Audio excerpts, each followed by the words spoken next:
Maravilhoso, Senhor Jesus, glória a Deus. Mateus, capítulo 11, versículo de número 11.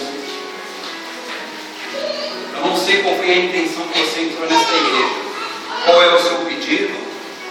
Qual é a igreja que você vem passando na sua alma, no seu coração? Mas vocês estão aqui nesta noite é que vocês vieram buscar algo sobrenatural. E esse sobrenatural aqui está. Eu estou deixando duas passagens para os irmãos. Mateus capítulo 11, de versículo 11, diz assim: em verdade eu vos digo, que entre os que de mulher têm nascido, não apareceu algum maior do que João Batista. João Batista é um grande homem. É um homem que, se formos parar para analisar, se formos ver conforme diz as Escrituras, foi o primeiro que sentiu a presença de Jesus Cristo. E quando a Maria se encontrou com Isabel, sua mãe, ele saltava nos ventres de sua mãe. E se formos analisar sobre o que está pregando sobre João Batista, nós iríamos passar a noite inteira aqui pensando, porque ele foi o maior profeta, um dos maiores profetas de Deus. Ele anunciou a vinda de Jesus.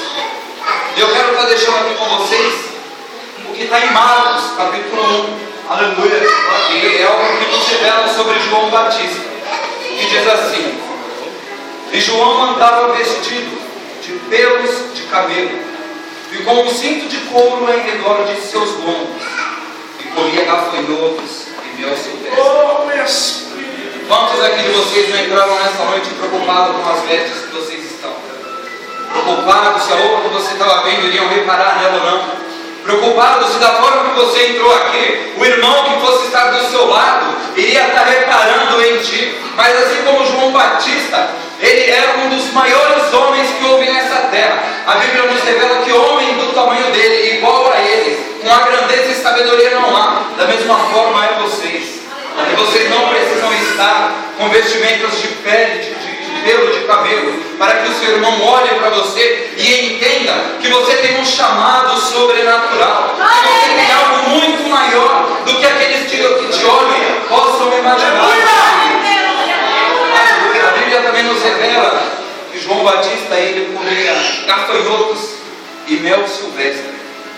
Acredito que não era fácil estar no deserto comendo gafanhotos e mel silvestre, porque o gafanhoto, a palavra nos revela que é algo amargo, difícil de se encontrar no deserto.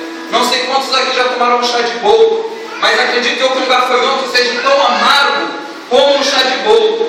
E o que João Batista achava para que pudesse melhorar o paladar dele era o mel de abelha silvestre.